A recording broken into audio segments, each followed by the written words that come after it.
Coming up on today's show. I reported to Quantico, Virginia, which is in Fairfax, and we did our boot camp there. And the Lord it was like a snowplow in front of me. He moved all the obstacles out of my way. It's unbelievable. Other men were being hurt and attritioned out, but I wasn't. That's how I got into the Marine Corps, but God put me in the Marine Corps. All of that and more on today's show.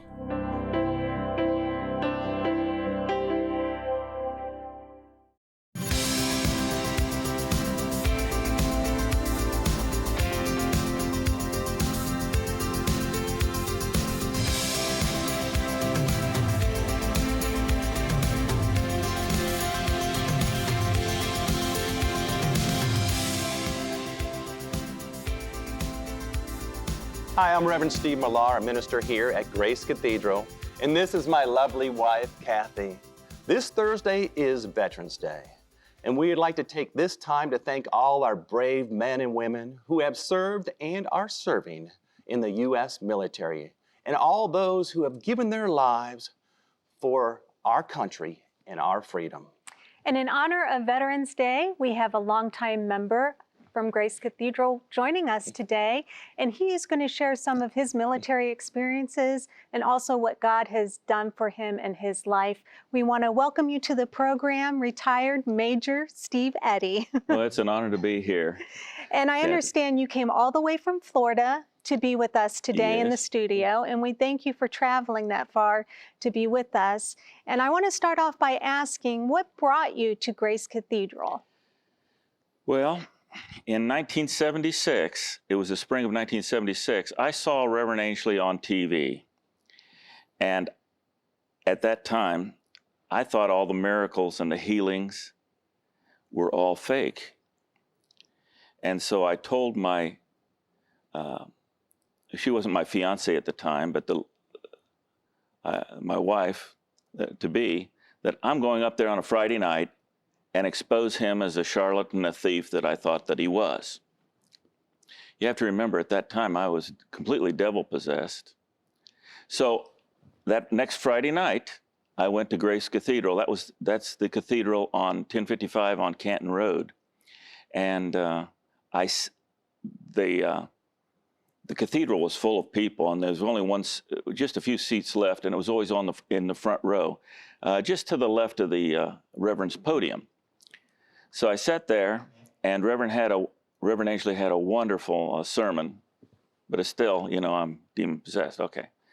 So as you remember, those services went from 7 at night until almost 2:30, sometimes 3 o'clock in the morning. And but anyway, after the sermon and after he had the altar call, he called for the healing line. And this is where you wanted to try to expose him. Oh, yes, Reverend. That's exactly right. So I think I was seventh person in line on the right there going up the healing line. And so when I got up there, I got close to the gold organ, which was Ruth Cross's organ that she played for Reverend Ainslie. And Reverend Ainslie was sitting over here, or correction, he was standing over there by his podium, and he had Fred, the usher, there. And I think Ray Spangler was up there. That was Reverend's manager. And before I could get a step past Ruth's organ, Reverend raised his hand up and he said, "Come out of him, you foul devils." And I hit the floor out. Oh, I'm telling you. And there weren't any ushers behind me to catch me at that point, because they didn't think that was going to happen. Usually people get close to Reverend and he will pray over them and then touch them, and they'll go in the Spirit. Well, I went into the Spirit, but I didn't know that that's what that was. Many people didn't know that. So I went down like a ton of bricks, and the Lord made sure that I wasn't even injured or hurt. Now, Reverend didn't even touch you. He just raised his hand. He just raised his hand and said, "Come out of you, you foul devils." And I remember him saying before I passed out or lost consciousness that I had 9 or 21 devils in me. And he asked Fred, he said, when he comes out of the Spirit, let me know, because he was going to say the sinner's prayer with me. So after I came out and the ushers helped me up, I said the sinner's prayer. What were you With Reverend? thinking when you got up? I mean, was it like... I didn't have the same thought patterns in my mind anymore. That's so what all that people went have to out, realize. yeah, and all that went out about exposing him at that point. Everything went out that way. I loved everybody at that point. Oh, I really did. You know, that's what the Lord's talking about, your first love. And so I said the sinner's prayer, like I said, with Reverend Ainsley, and that's how I became a member of Grace Cathedral at that point. And I was able to bring my father and mother into the ministry at that, you know, so they got saved, and my brother, and of course my wife. So when you went back to your wife-to-be, your girlfriend probably at that time, and she's thinking, okay, did you expose him, or what did you say to her? I just told her the whole story like I told you, and they didn't. I don't think my parents believed. I said, you have to get up there and see this for yourself. So we're going on a Sunday, because Sunday morning service, Reverend would do quite similar things, you know, and once they saw that, they were hooked, and that was the end of that. I mean, the whole family was brought into the ministry. Well, no doubt they probably saw the change in you too. You went there Friday night to expose Reverend Ainsley, and then you were a skeptic at the time, but you came back a believer, completely changed. You were no longer devil-possessed, and you just had so much love flowing through you. They probably didn't recognize who you were. Yeah, that's true, Kathy. That's true. Well, okay, so going on, this is spring of '76.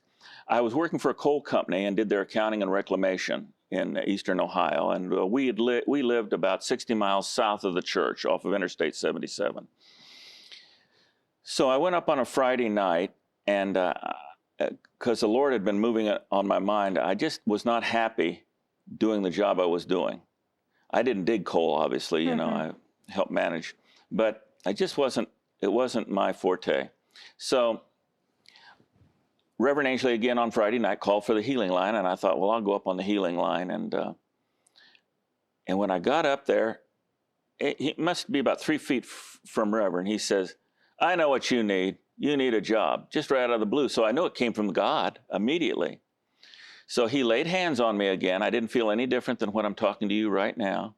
And my right knee was damaged like a football injury. And if I ran on it, they would have to use a syringe at that time, you know, to drain the knee. It was a painful procedure. They don't have not the new techniques that we have right now. Anyway, so he prayed for that. And then come Monday, he said, you'll have your job this week. But it didn't sink in. You know, sometimes Reverend would pray for different individuals on the platform, but it doesn't sink. You know, maybe they don't realize exactly what he's saying. And you didn't tell him that you wanted a job or was looking for another job? You just came across and he said, I know what you need. No, sir, that's correct. He said he knows what you need, and I didn't realize what it was. So Monday morning, my uncle from Columbus, Ohio called me, and he said, I got a job for you, Steve. And I said, you do? And he said, yeah. He says, it's the officer selection team out of Columbus for the United States Marine Corps. They want you, because I'd already graduated from Capital University and as an accountant. And anyway, I said, no, I don't want that. I said, they tried to get me into the Marine Corps earlier. You know, they'll give you $2,000, you know, bonus to go in and so forth. I said, that's not for me. And I said, besides that, my dad put you up to this, I'm sure. He said, no, Steve, he didn't. I said, yes, he did. So we hung up. And the Lord beat me up in my mind that Monday afternoon, Monday night, Tuesday morning, he beat me up. Tuesday at noon, Tuesday night. By Wednesday morning, I said, well, Lord, it dawned on me what Reverend had said on the platform. It finally came back. And I said, well, if this is really what you want me to do, I'll do it. So I called my uncle back, and we made arrangements. At that time, it was easy to go down to see the officer selection team. And they said, well, we'd like to have you. He said, you have to do 12 pull-ups, or 20 pull-ups, 80 set-ups in 2 minutes, and you have to run 3 miles in 27 minutes. And I said, well, I can do the pull-ups in my mind. I can do the sit-ups. There's no problem because I only had a little waist on me like that at that time. And but the running, I thought, well, I can't do that, but not realizing your that knee. Reverend has already prayed for me for Right. that. See, so I said, well, I'll just check it out. So I started to run at the Newcomerstown High School track, which is very close to where we were at, and there was like 4 inches of snow on it. Now, there was only 12 days between that period until I had to take the PFT and join the Marine, or become an officer in the Marine Corps, which was December the 14th, 1976. So the last day, 13 December, I'll never forget it, I was running around the track, and I had a stopwatch, and I broke the time, but it was 24 minutes, 3 miles. Wow. And I thought, this isn't possible, Reverend In Kathy. 12 days. It's not. It's not possible to get your body in that kind of shape after all those years in 12 days. And especially after a knee injury No, like you yes, had. it's the truth. So I went to take the PFT in Columbus, Ohio, passed that with flying colors. They had a written test, you know, and that was no problem either. And so I raised my right hand. I was a private in the United States Marine Corps at that point. Then on 22 February of 1977, you know, just another month and a half, I reported to Quantico, Virginia, which is in Fairfax, and we did our boot camp there. And it's set up identical to Paris Island and San Diego's boot camp.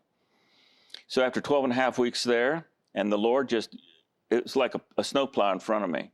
He moved all the obstacles out of my way. It was unbelievable. Other men were being hurt and attritioned out, but I wasn't. And God was really with you. oh, he was. I've never seen anything like it, looking back on it. And then in May, they promoted me to a first lieutenant. At the time, I was in boot camp, at the end of boot camp, and then when I went into the basic school, which is where they train you to become an officer, that's when I got promoted to first lieutenant, but I was a sergeant at the time. Anyway, so I have enlisted time and I have officer time. So that's how, and then you spend another 5.5 months being trained as an officer there at Quantico at the basic school. So that's how I got into the Marine Corps. But God put me in the Marine Corps. Yes, He was with you in a great way. And now I know you have a special story you want to share about when you were getting transferred over to Japan, but we have to take a quick break. So friends, stay with us. You're not going to want to miss this story. We'll be right back.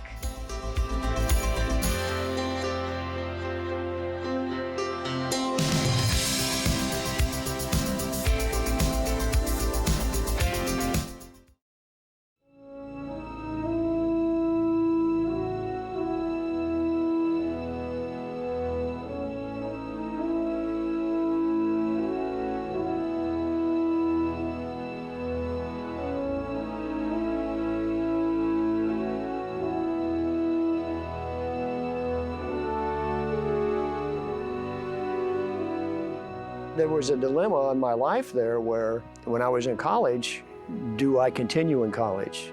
Do I go into the military? Do I start working for the church? I mean, I really felt a draw to work for the ministry. And I felt, but from the world standpoint, I was already committed to go into the Air Force. I had to do a whole lot of soul searching on what am I going to do with my life? You fast, you pray. You know, Reverend just kept saying, you seek God. You seek God, let Him show you what's right, what you should do. So I did. And I went and spoke to the Air Force people, and they said, they were shocked too. And they, you know, it's kind of like, whoa, you've already made commitments to go into service. But anyway, I made the decision that that was what God wanted me to do. He wanted me to go in anyway. I really felt that it was okay.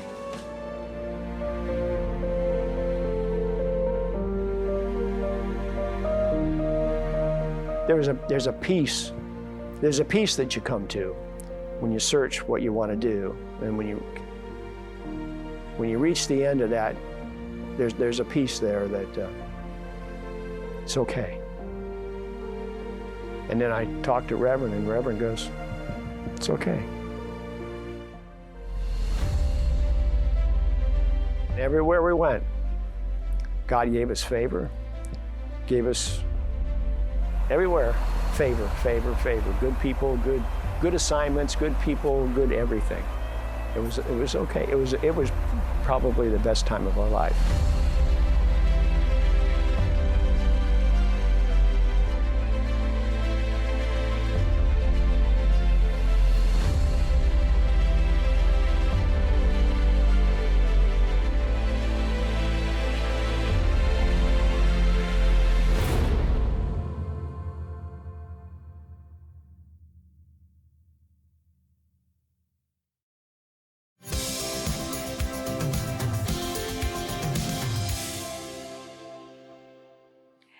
We're back, and if you're just now joining us, we have retired Major Steve Eddy with us for Veterans Day, and he was just sharing with us how the Lord moved for his knee in a wonderful way, gave him a miracle so that he could join the military. So Steve, we're going to pick up where you left off. You're now in the military, and God is really moving for you. You, I think, said it was like a snowplow. He just advanced you in so many wonderful ways in your career, and then you got the call to go over to Japan. Is that correct? That's right, Kathy and Reverend. This was 1978, and I was stationed at Cherry Point at this point at 3rd Light Anti-Aircraft Missile Battalion. And I had only less than 5 days, really, before before I flew out and arrived in Okinawa. This is a Monday now, looking back, and Reverend Ainsley called me like at 6:30 in the morning, and I said, "Reverend, how did you get my number?" Because he called into the base. Yeah, he called right there at the command and got right through directly to me, and I couldn't believe it. And he said, "You're gonna leave your wife there at Cherry Point while you were overseas?" And I said, "That was the plan, leave her on base housing." He said, "No, the Lord wants you to move her." And I said, "Well, Lord, dear Lord Jesus, I don't see how we can do that because I have less than 5 days." And he says, "You just go in and tell them that you want to move." I said, "Yes, sir." In other words, you know, when the Lord tells you to do something, you just do it, no matter whether it can be done or not. So I went to see the colonel, and I said, "I'd like to move my wife to Akron because she's supposed to be up by Grace Cathedral while I'm gone."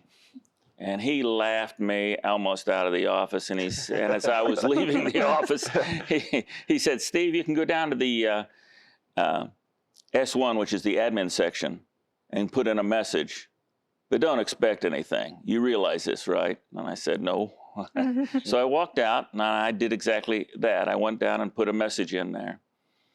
The next morning, this was like 6 or 6:30 in the morning, the message had already come back, and the colonel called me back in, and he said, "The moving vans are," he said, "I don't understand this, but the moving vans will be here this morning. You go back to base housing with your wife and get everything packed up." And he said, "Who do you know at headquarters Marine Corps? Who do you know in Washington, D.C. up there?" And I said, "Well, I don't really know anybody at headquarters Marine Corps, or I don't know any congressmen or senators up there at the Capitol." And I said, "But I do know Jesus." And I said, "This is a miracle from the Lord." So we packed up. The moving van was out by like 3 o'clock that afternoon. This is Tuesday, and it was on its way to Akron. We got in our car and we left. With new orders in hand, and we got to Akron. We drove all night long, and you know how long it takes. I think we got there the next morning. And when we got there the next morning, I just got the first realtor that was in the phone book between Grace Cathedral on Canton Road and Uniontown, Ohio. And I called him up, and he said, "Oh, we have a brand new spec home that's just finished, a speculation home. We can put you in there right away." So we looked at it, and it was just beautiful. It was a 2-story. It didn't even have grass in the front yard. You know, they just hadn't even used the bobcats to spread the dirt or whatever. The moving van showed up like at 10 or 11 o'clock that day. let's see, that would be Wednesday morning, looking back on this. Okay. We got moved in, got to stay in the house one day, Thursday, or I guess Friday too. And then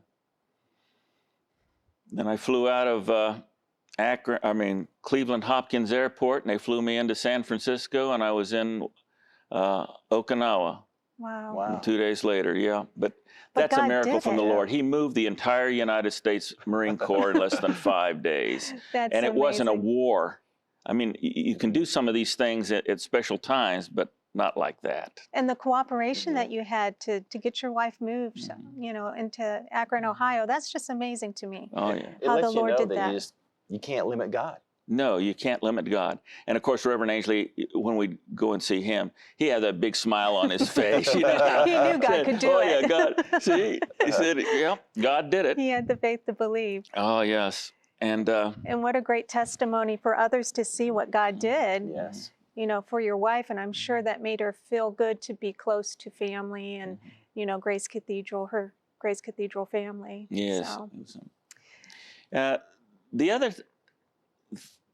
was one other time I was the air traffic control officer at New River, which is in the Camp Lejeune complex. And this was during the Reagan administration at that time. And they said, I was a captain, I think, at that time. And he said, Captain, you got to go over there and inspect the tower and the radar unit at Guantanamo Bay. And I said, okay. So the colonel and that I was working for, he was a pilot, and we had a warrant officer that was a pilot too. And we got into a C-12, which is a King Air aircraft. It's a turboprop aircraft. And we flew to Fort Lauderdale, and then we flew on into the Bahamas and refueled, and then on into Cuba. But as we were getting into Cuba, the Cubans had locked on their missile systems on us, and I knew we were in trouble because the crew chief's eyes got as big as saucers, you know, as the lights are going off like that. And we were all strapped in, so we didn't have any flares or anything. You know, if they'd fired missiles at us, we had no defense in that particular aircraft. So we were skimming, literally touching the water, flying into Guantanamo Bay at that point. wow. And then once you get there, you know, they'd already briefed us that they have what they call the big eyes, and they would immediately identify who you are, Kathy or Reverend Millar, who you are. And they already had high-powered weapons on you, you know, sniper weapons on you. So you had to So you make were a a moving quick target. departure from the aircraft. And at that time, it's different now, but I mean, that's what it was back then. So, but the Lord protected us all the time. All the time. It was really fantastic the way he did that. Yes, he really has protected you down through the years and throughout your career in the military. But you have a wonderful miracle you want to share. Yes, June the 21st of this year, I had to go into the Mayo Clinic for a right artery replacement behind the leg, and it's about that long. The Marine Corps beats you up. I had one done a couple years ago on the left leg, and I wasn't looking forward to having to go through this. Mm-hmm. But what I had done is I called the ministry prayer line, our prayer partners here, and they put me on the prayer line for that. And I also had many friends that were praying for me here at the ministry, and I had fasted. So at 12:30, they were going to operate on me on the 21st. And I went in there, and I prayed with the surgeons too. Oh, I believe in doing that. Now, Yes, some of them, I do too. they look at you, you know, strange, and I said, but I don't care. You know, I know how God works. And the operation took 5.5 hours. And after I came out of recovery, they brought me up to my room. It was about 8 p.m. that night. And the next morning, at 5:35 in the morning, a nurse came in, and she said, Mr. Eddie, can you kindly move to the right? We've got to adjust your bed. And the angel of the Lord touched me on this side, and I had more energy than I knew what to do with. I had more energy. I didn't know the end of my strength like Reverend Ainsley would has talked about on the platform, and that's never happened to me before. And I come flying out of that bed on her. Were you supposed to even stand up at that point? No, I mean, it really shocked her too. You know, she was like, oh man, Thinking, what's what happened is with he this guy? doing? And I showed her, I said, well, I can walk, I don't limp, I'm not in any pain, no pain whatsoever.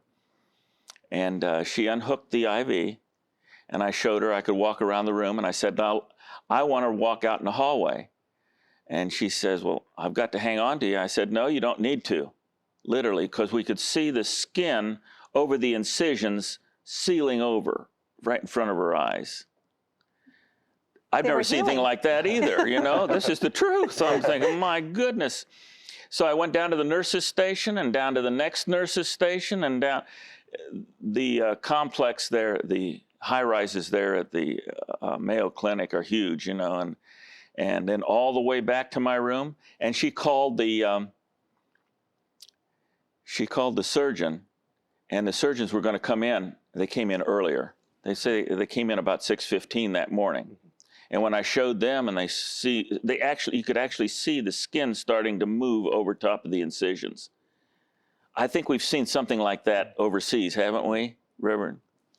Anyway, it was something, and they were flabbergasted. They could not believe that I could walk, no pain.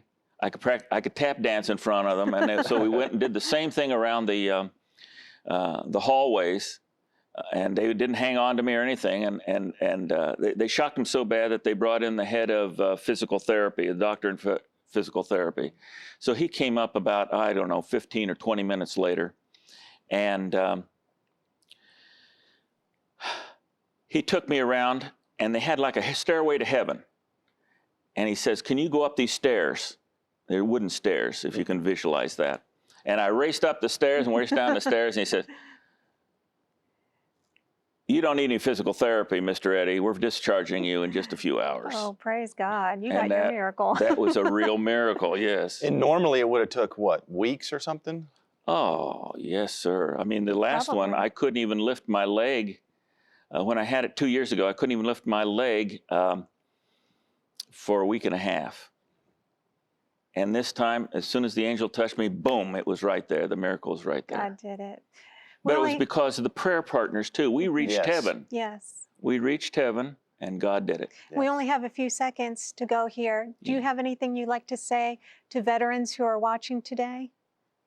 I pray that the Lord just build a Jesus blood hedge around every one of you, men and women that are in all the services, and a Jesus blood hedge over top of you to protect you in these trying times that we're in.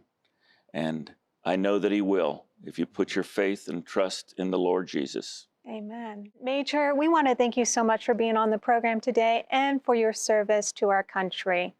Yes, and friend, we're blessed in this country to have freedom and liberty. Well, Jesus Christ died at Calvary so we could have spiritual freedom. I'd like to give you this opportunity right now to accept Jesus Christ into your heart. Pray with me and say, "Oh God, save my soul. Forgive me for my sins. Come into my heart, Jesus. Come on in, Jesus." Amen. Friend, if you meant that prayer, you have Jesus Christ in your heart. Thank you for watching today, and happy Veterans Day. See you next time. Bye-bye. Bye-bye.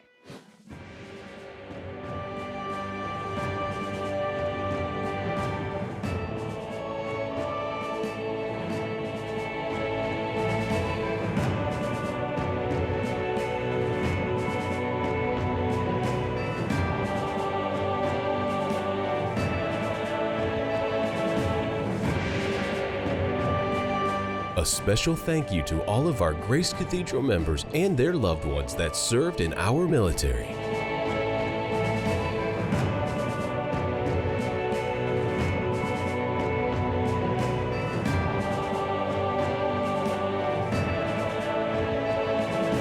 This program has been made possible by the friends and partners of Ernest Angley Ministries.